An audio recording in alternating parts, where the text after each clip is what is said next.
right, here is our gnome pattern, and I have my fabric stretched nice and tight in my hoop. You can see that there's no wrinkles in the fabric and it sounds tight like a drum. Now we're going to flip. This is usually the front, the side we either display on. We're going to flip to the back so that the fabric touches our light surface. And now you could do this on a bright window or a light table, or I've done it on my computer screen or a tablet screen. Lots of choices. You just need a bright light behind, even actually just a really bright white table.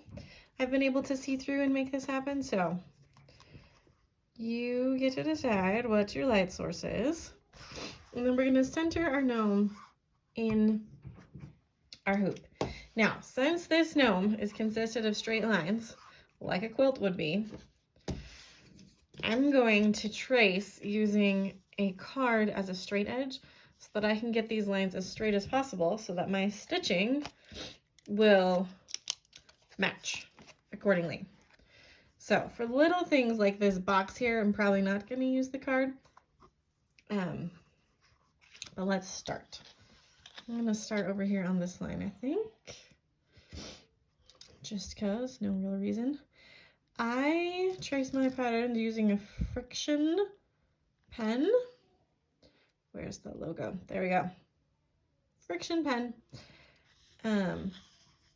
They are heat erasable so that I can not be too stressed about anything that is not perfect, like this little bit of the line right there.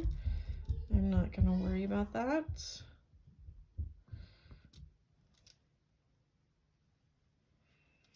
So my biggest tip for tracing is what you can see I'm doing already, is to turn your hoop. Now, when you're using a light table like I am, it's pretty easy to keep your fabric where, make your fabric hold still on top of the paper. This can be a little bit harder when you are working on a window. So what you can do is you can tape your pattern to your fabric. I like to use double stick tape for that. And then no matter where you move your hoop while you're tracing, your paper stays where it should be and you don't have to stress about holding it in place. You can see I'm pressing down and turning each time so that my pattern does not move. So just turn your hoop so that every line you trace, your hand is in a comfortable position. I find that I am much more successful when I pull down with my pen than if I go across, even with the assist of this little straight edge here.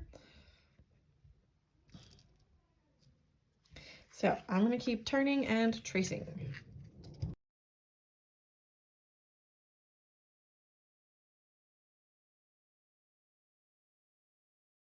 All right, we have our gnome traced. Now,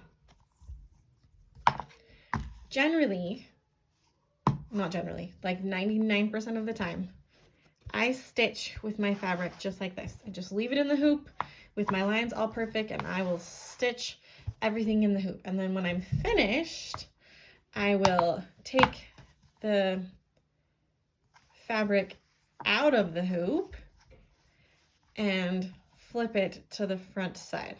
So if you see me stitching on the top side, it's simply for video purposes. It's easiest to stitch with your fabric just like this. So with fabric in hoop and traced, you are ready to go. Welcome! Today we are going to be stitching our Chillin' With Our Gnomies embroidery, and this is what it looks like finished. We're going to be doing the other color palette in this video, but both color palettes are great, and you could even make your own if you wanted to. So for this pattern, you can see that none of the elements really overlap, that they're all just really close touching, kind of like a quilt is pieced together. So because of that, stitching order isn't super important. The only thing that's going to cause problems is this basket weaving the hat. We probably want to do that before we do like the beard and the nose so that our needle has space to move on the edges. Otherwise, really any stitching order that your heart desires will work out great. So I have my new pattern traced here, and we're going to start with this chain stitch, back stitch combo for the shirt first. It's a good little way to break in our skills and get started. So to help us as we go along, I've added a couple extra lines to my pattern. And this is because our lines of stitching need to go all the way from the top straight down to the bottom. And though we're going to stack our lines of stitching one right after the other, it can be difficult to keep everything straight if we don't have some extra guidelines.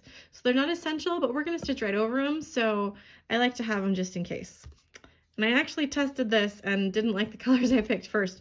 So having done that, I've realized I need another couple lines to help me out here. So I'm going to use just a business card. You could use a credit card or a ruler or any number of things to get this straight line. And I'm going to line up right here with the edge of this hand. And it's even the edge of the boot if you want 2 points to line up against. And draw another line right here. So line up right here, drawn a line. And that's the same thing as I did right here. I lined up against the edge of the beard all the way straight down to this intersection. And then you could draw lines right here and right here as well, but these lines are pretty close to all the way down here that I don't feel like I need those ones quite as much. So I'm going to draw this same line on this side. So again, I'm lining up with the hand and the edge of the boot and kind of visualizing with the arm. Looks like this one I didn't trace quite as good, so we'll put our other vertical line right here. And these are just guidelines. They're just going to help us see where our stitches fall so that we know what to do from there. All right, I think that's all the big things. So I'm going to zoom you in a little bit more so you can see what I'm doing as I stitch. So we're going to be working right here, and we're going to work left to right. You could work right to left, whatever works best for you. Now we're going to be stitching with our 2 teal colors, and we're going to use 3 strands of each. So I'm using 958 and 964. We're going to use our darker color first. That's what's going to go on that's what our chain stitch is made out of. And we need to chain stitch first because that's what's closest to the edge of the hoop. All right, so I have 3 strands of 958, I believe. Yep, that's right. And I have a knot at the end, and we're gonna work right here along the edge. Now I want you to think for this part, we want to stay inside these lines. We don't want to cross the line. The line itself is kind of thick, so we could cover the line, but we don't want to cross the line. So that when we erase these lines at the end, because I use a friction pen, Pilot friction pen, heat erasable. So when we erase these lines at the end, we don't want to be able to, we want our shape to look sharp and straight. And so the best way to do that is to make sure that all of our lines are going to stay inside or on this line and make sure that nothing crosses it. So that as we erase the lines at the end, we get a really clear image. So I'm going to start here at the bottom with my chain stitch.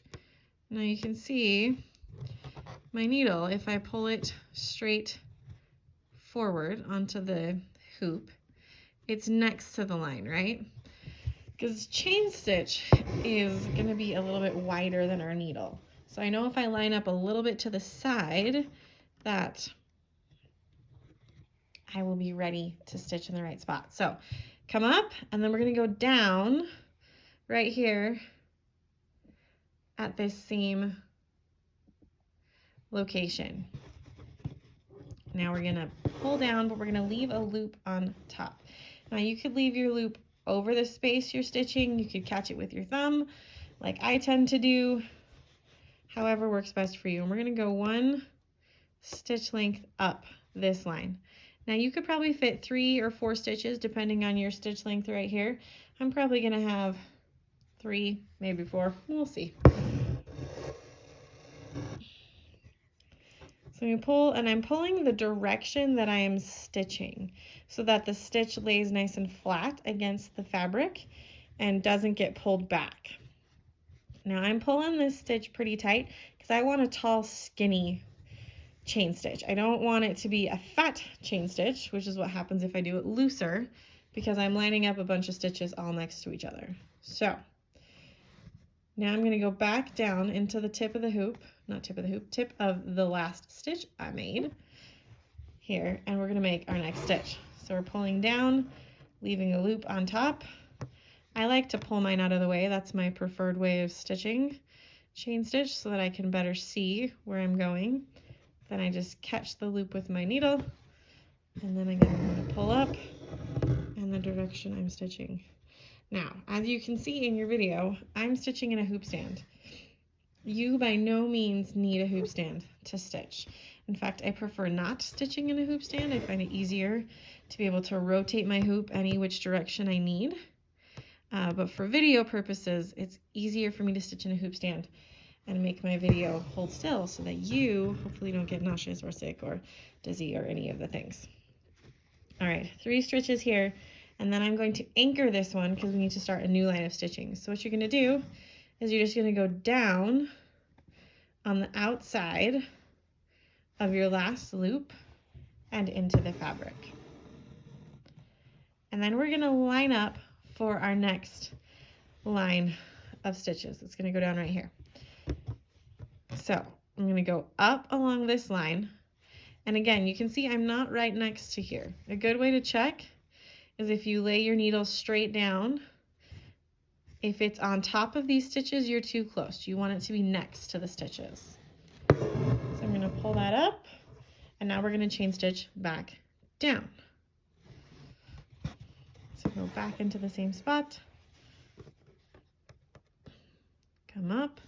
Again, you see the space here between my line of chain stitching and the needle. That's because I want this line to be next to it and not on top of it.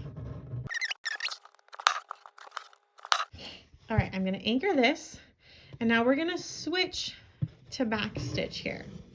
And we're going to switch to the other color as well.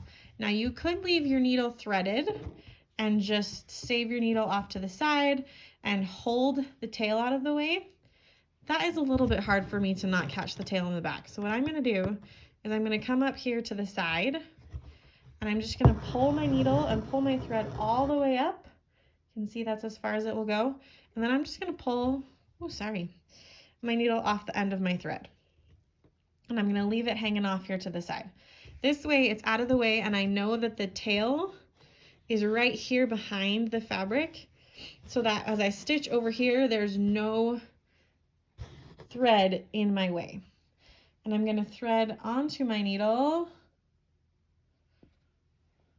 964, again working with 3 strands, and we're going to make a row of backstitch right next to our last row of chain stitch. Now you can work bottom to top, top to bottom, whichever direction you want. All right, so I've come up next to, after I tested, and now we're going to go 1 stitch length up and go down into the fabric, and then we come up a stitch length further along our imaginary line here. Pull up, and then we go back into the end of the previous stitch to make a back stitch. And then we repeat. We go up a stitch length away, and then back down into the previous stitch. Now you see you've got a little bit of space left up here at the top, so I'm going to make 1 teeny stitch to fill all the way up onto the line, but not over the line. and back down in. And then I'm going to pull this thread off to the side.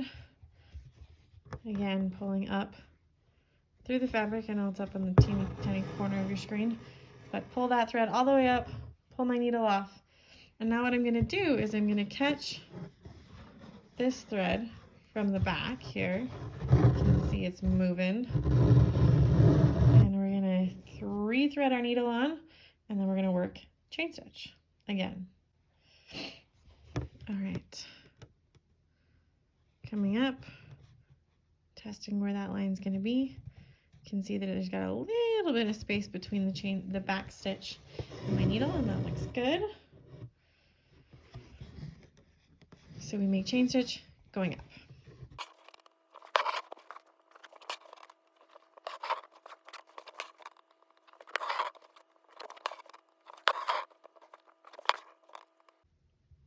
All right, I'm ready to go back down. And you can see this is where my orange line is going to come in handy. Because I need to make another line of chain stitch here, but I'm kind of going to intersect with this black line here for the hand, and I don't really want to cover this part of the black line. I want the hand to look like it's square, so I need all of that line there. So we're going to chain stitch down right here, and then we're going to evaluate what needs to happen as we get closer to the hand.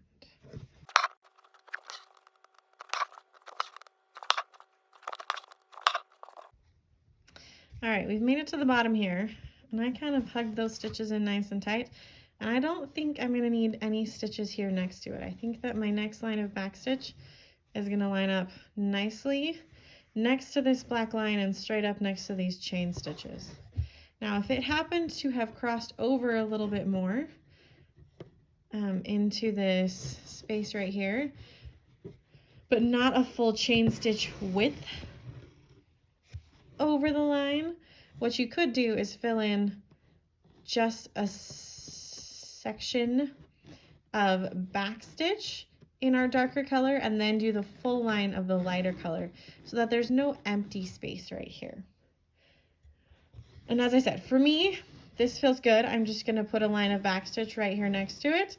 But if you end up with a big gap here, you could even come back later and fill in with the according color so that your pattern follows all the way across and you don't miss any spots of color. So again, I'm going to come up to the side, pull my needle off, and then I'm going to grab my lighter color, rethread, and then we're going to do a line of backstitch. Now for backstitch, the first time I went bottom to top, this time I'm going top to bottom because my thread end is up here at the top. So I don't want to waste thread by pulling it down to the bottom to start when I can just start at the top and go down instead.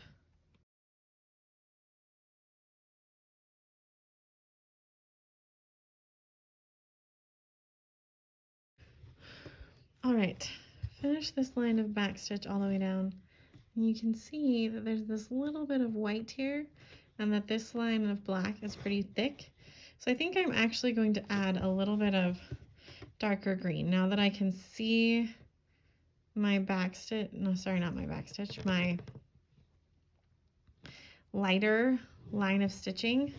I can better tell what kind of space I've got. So to make sure that the hand stays the right size and the color pattern works, I'm just going to add a stitch of darker green here. So now the hand is the right size and my color pattern works. So it's like you're only seeing half of a chain stitch. Now for my first one here, you can see I didn't need to add any extra green stitches right here. I must have stitched a little bit tighter that day, so all of those lines fell well within the hand space, and then the back stitch was right next to it. So just adapt as you need, depending on your stitching for the day.